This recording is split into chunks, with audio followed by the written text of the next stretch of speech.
Remember the Muslim Trump voters who said that Donald Trump was going to help the Palestinian people, even though Donald Trump had said and previously done horrific things regarding the Palestinian people? Remember people like this in Dearborn, Michigan, who said only Donald Trump will be the person to help the Palestinian people, despite the fact that Donald Trump was not committed to a two-state solution while Vice President Kamala Harris was.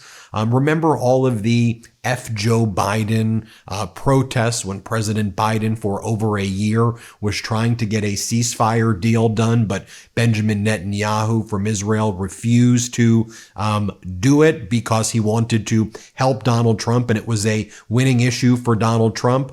Well, let's just talk about what's happened in the first 48 hours, because these Trump Muslim voters just got a very rude awakening. So one of the things that Donald Trump did right away was he revoked an executive order by President Biden, which said that any Israeli settlers who were violently attacking Palestinians in their own homes and on their own land, including blocking aid to Gaza, which is a war crime, that there would be sanctions against that group of Israeli settlers blocking the aid to Gaza. That seems to be something that should be sanctionable if you're blocking humanitarian aid. Well, Donald Trump immediately rescinded that. So all of those people who block aid, that's okay. So what happened right around the time that Donald Trump rescinded the order? Well, those settlers went into towns and communities, Palestinian towns and communities, and started burning them because there would be no ramifications or repercussions there.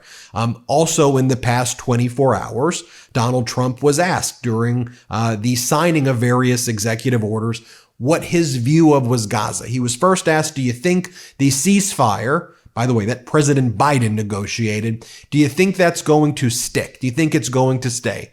Donald Trump said, nope, and I really don't care. That's for them to figure out. We don't care, and no, I don't think it's going to stick. Then Donald Trump started talking about Gaza as a place where he may want to build things. He talked about how with all of the rubble that's there in Gaza, that there could be some great buildings that could be built there. He said the weather's great. It's got oceanfront property. Could be a great location to start building things that he would want to build. So that happened.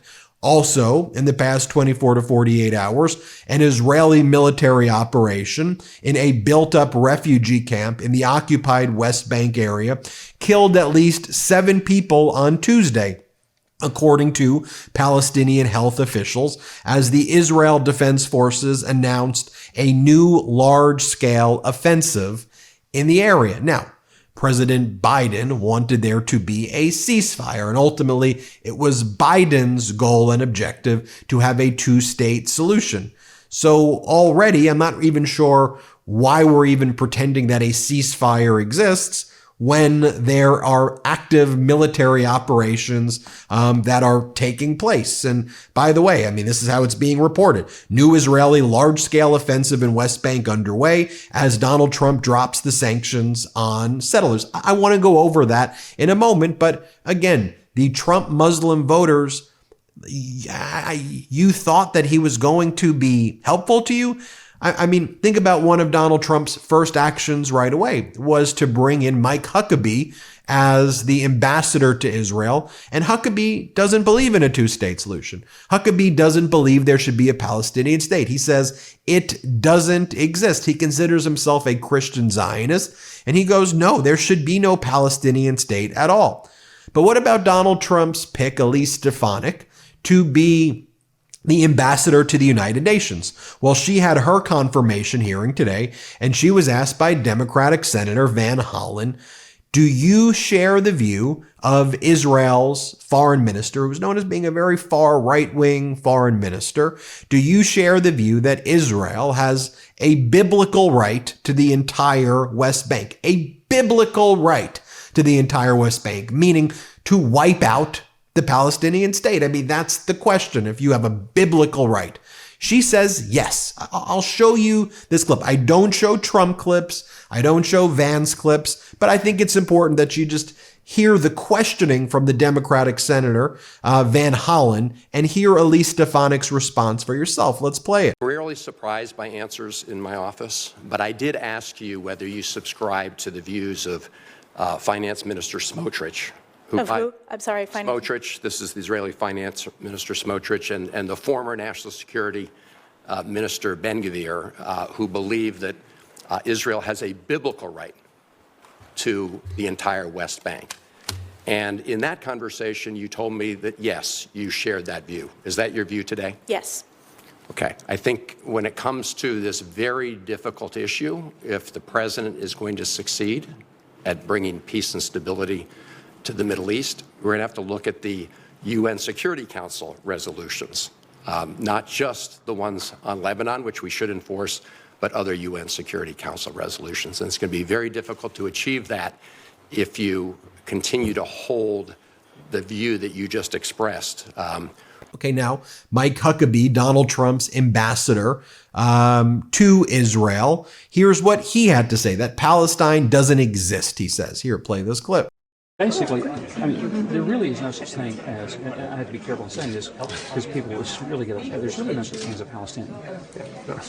There's not. You have Arabs and Persians. You don't, you know, and there's such complexity within that. There's really no such thing.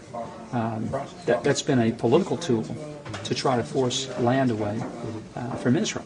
Here's the article from CBS. Again, new Israeli large-scale offensive in West Bank underway as Trump drops sanction on settlers.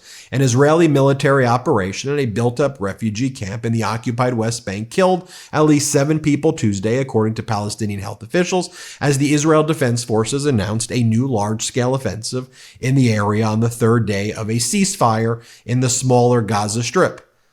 That sounds a little bit like a non sequitur. It sounds a little bit internally inconsistent.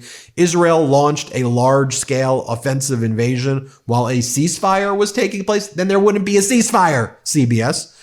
The Palestinian Health Ministry in the West Bank, which unlike Gaza, has long been militarily occupied by Israel and is not controlled by Hamas, reported on the deaths from the new IDF operation. In a statement released by his office, Benjamin Netanyahu said IDF and police forces launched an extensive and significant military operation to eradicate terrorism. Dubbing the operation Iron Wall, Netanyahu called it another step towards achieving the goal we set of strengthening security in the West Bank and acting methodically and resolutely against the Iranian access wherever it sends arms. Well, you want to talk about strengthening the Iranian access because while Donald Trump has been kissing Vladimir Putin's you-know-what, Putin entered a 20-year pact with Iran over the past 72 hours or so. Okay, so Iran and Putin, right before Trump's inauguration, they entered into a deal. Then Putin and Xi Jinping entered into a deal. So they seem to be playing some actual 4-dimensional geopolitical chess. While whatever this is with Donald Trump attacking Canada, attacking Mexico, attacking Greenland, going after all of our allies, attacking Spain, saying that Spain is part of BRICS, which is part of the EU, all of that is not very helpful at all. Now, look, I get that the distinction that Netanyahu is trying to make that, look, the ceasefires with Hamas, this is West Bank, different thing. I understand what that point is, but if you're trying to create an overall ceasefire environment and create conditions, for peace here, it seems to be that I would say the spirit of the ceasefire is something that is already falling apart very quickly since Trump has taken office. Now, again, I genuinely don't know for the Muslim Trump voters what to expect. Trump's first action in Trump administration 1 was the Muslim ban. He would say the most horrific things about Muslims. And so then he would go to Dearborn, Michigan, and he would, pose for a photo with you, and you would give him like a peace plaque, and then you would think that you had a deal. Like what warped mindset is that? But Trump made it very clear. Even when it came to Biden's executive order and Biden's policy sanctioning Israeli settlers who would stop the aid to Gaza, humanitarian aid. That's what it was. Trump said, nope, that's okay. I am good with that. So to the Muslim voters, this is what you got. Oh, and then, of course, there was the meeting leading up to Trump's inauguration between Netanyahu and Trump, where Trump basically said to Netanyahu, do whatever you want. And Trump's biggest donors, the Adelson family, one of the things that they want is not a two-state solution. They want Israel to have all of the land, consistent with what Huckabee said.